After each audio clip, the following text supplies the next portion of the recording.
Pyrénées en plein hiver. Je suis de retour dans les montagnes pour tenter à nouveau de trouver le bouquetin ibérique. Alors qu'il avait totalement disparu des montagnes françaises depuis plus d'un siècle, le bouquetin ibérique entame aujourd'hui une lente réintroduction à travers les Pyrénées, et je compte bien le photographier.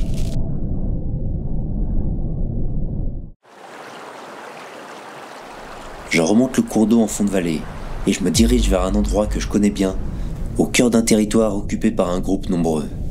J'ai déjà pu y croiser plusieurs animaux et faire pas mal de photos. Et maintenant, je connais bien leurs habitudes.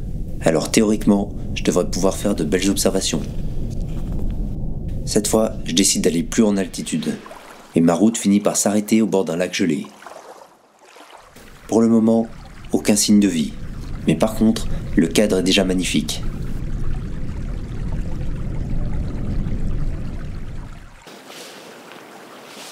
Voilà le terrain de jeu. Alors là, on est évidemment en plein hiver, donc il fait très froid.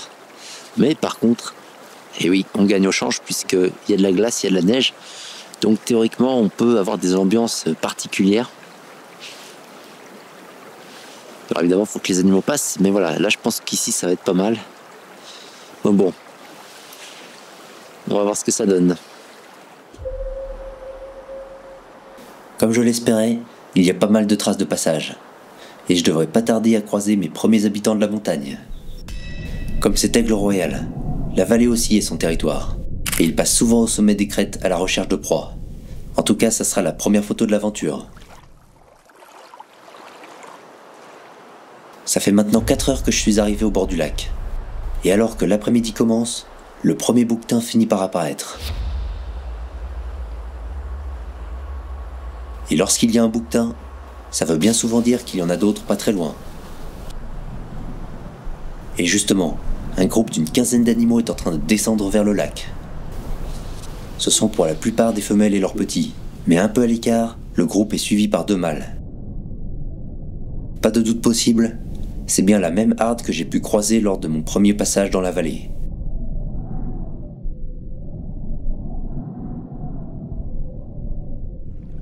Quelques minutes plus tard, les animaux sont tous arrivés au bord du lac. Ils ne sont pas là pour se désaltérer. Par contre, l'absence de neige sur les rives dégage le peu de végétation fraîche encore disponible l'hiver en montagne. Le torrent et les roches leur apportent aussi pas mal de sels minéraux, nécessaires à leur organisme pour passer l'hiver, et quelques-uns lèchent les rochers pour les obtenir. De mon côté, j'ai trouvé la harde, et maintenant, il est temps de trouver le meilleur endroit pour les observer et les photographier. Bon voilà, donc je vais tenter un petit truc. Je vais me mettre là, juste en face d'un escarpement rocheux. En fait, c'est un petit peu le seul passage du coin. Et donc normalement, les animaux devraient passer par ici. Et puis en plus, comme je suis de l'autre côté du lac, je vais pas les déranger. Donc à mon avis, on devrait avoir une belle proximité. Si ça passe. Mais voilà, je vais rester ici quelques heures. Et on va voir s'il y a des animaux qui décident à venir par ici.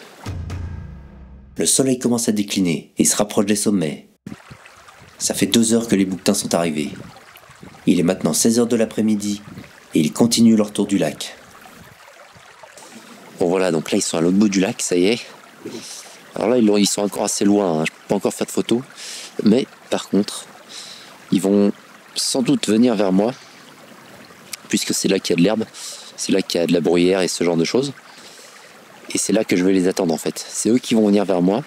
Et puis en plus, comme il y a une rivière gelée entre nous deux, je pense que les bouquetins vont pas avoir peur, donc ils vont être assez proches. Donc ça risque d'être pas mal.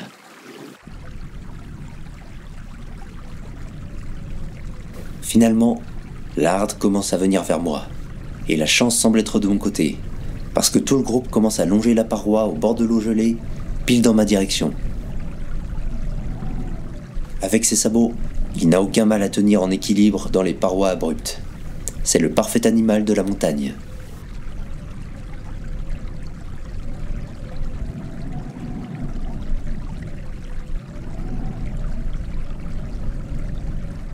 Bon, ça y est, ils viennent vers moi. Je vais peut-être me placer un peu mieux pour les avoir un peu plus décalés, pour avoir un arrière-plan un peu plus lointain et donc plus flou. Ça risque d'être un peu mieux, j'y vais.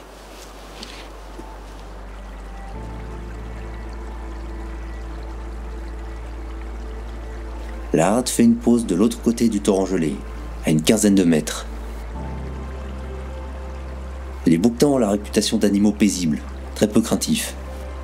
Et il faut reconnaître que lorsqu'on leur laisse le temps de s'approcher d'eux-mêmes, ils sont parfaitement calmes. Et c'est l'occasion d'observer la vie du groupe, révélant un fort lien entre les individus.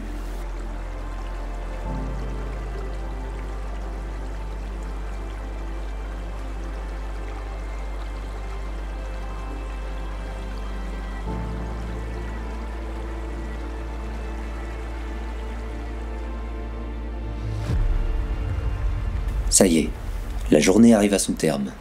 Et d'ailleurs, la pause est terminée pour les bouquetins, qui se remettent en route. Au final, j'ai pas fait de photo. J'ai pas vraiment trouvé l'angle idéal ou un bel arrière-plan pour réaliser une belle image. Alors dans ces cas-là, le mieux est tout simplement de regarder et de profiter. D'autant qu'avec le coucher du soleil, les bouquetins sont remontés dans les pentes au-dessus du lac. Et ils sont rejoints par un autre animal bien connu des Pyrénées. Comme la dernière fois, il y a des isards avec les bouquetins. Alors là, ils sont trop haut et trop loin, ils sont dans les pentes. Ce serait une folie d'y aller maintenant, puisqu'ils me verraient venir. Et en fait, comme ils me verraient venir, ils sauraient que je viens pour eux, donc ils s'enfuiraient. Donc non, le but, ça va être vraiment demain de les attendre et de les laisser venir. Voilà.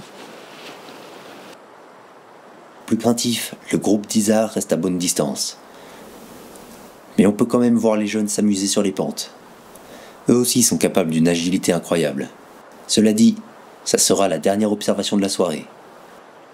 La nuit tombe et il est temps d'installer la tente. Cette nuit, avec le ciel qui s'est dégagé, les températures devraient tourner autour de -7 à -8. Et la glace referme à nouveau ses griffes sur le lac.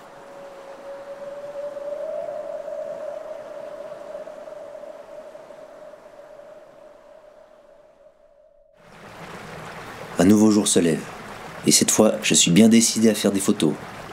Au petit matin, les bouquetins sont redescendus au bord du lac, et je devrais à nouveau avoir une occasion de faire des photos. Bon voilà, ici c'est parfait. Donc là, il devrait pas tarder à arriver. Et chose intéressante, il y a les reflets de l'eau. Donc si jamais il passe par là, je pourrais avoir un arrière-plan avec des scintillements et tout, ça peut être sympa. Donc maintenant, il faut espérer qu'il passe précisément ici. Et ça, comme d'habitude, c'est toujours un peu de la chance. Et vraiment, le photographe, lui, il cherche juste à se placer à l'endroit le plus intéressant potentiellement. Le soleil se lève, et il devrait bientôt éclairer une partie du lac. L'idéal serait que la harde passe quand les premiers rayons touchent le fond de la vallée. Enfin, encore faut-il qu'il passe tout court. L'attente commence. Et quand les rayons du soleil sont pas là pour chauffer, les températures paraissent bien basses. Il fait vraiment froid quand on bouge pas. Mais enfin, le soleil atteint les sommets des crêtes et commence à éclairer la vallée. C'est le bon moment, parce que les bouquetins suivent le même parcours qu'hier.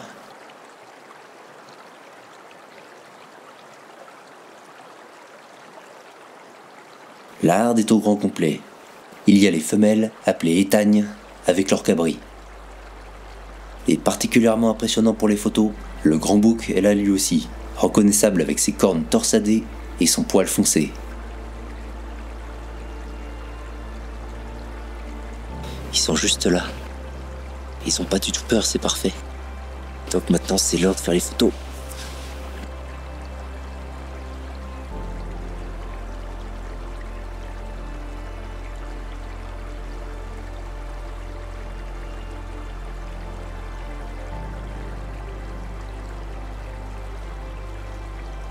Ils sont tout proches. Et contrairement à hier, je me suis placé pour les voir au moment où ils utiliseront un gué pour traverser le torrent. Il y aura les reflets derrière et ça devrait donner une belle ambiance.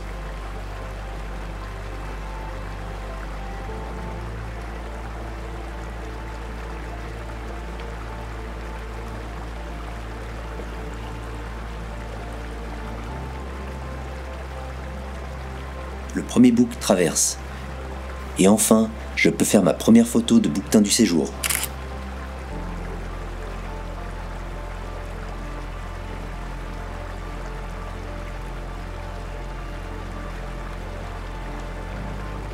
Et pour terminer la marche, le grand bouc finit par arriver.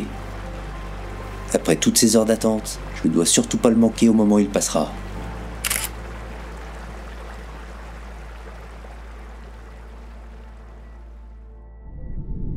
Encore une fois, et comme à chaque fois en photo animalière, tous ces jours et ces heures d'attente se sont joués sur un instant qui a duré une poignée de secondes. Maintenant, les bouquetins sont remontés dans les hauteurs, et c'est fini pour les photos. Quant à moi, j'ai pu admirer le spectacle, et il est temps de redescendre.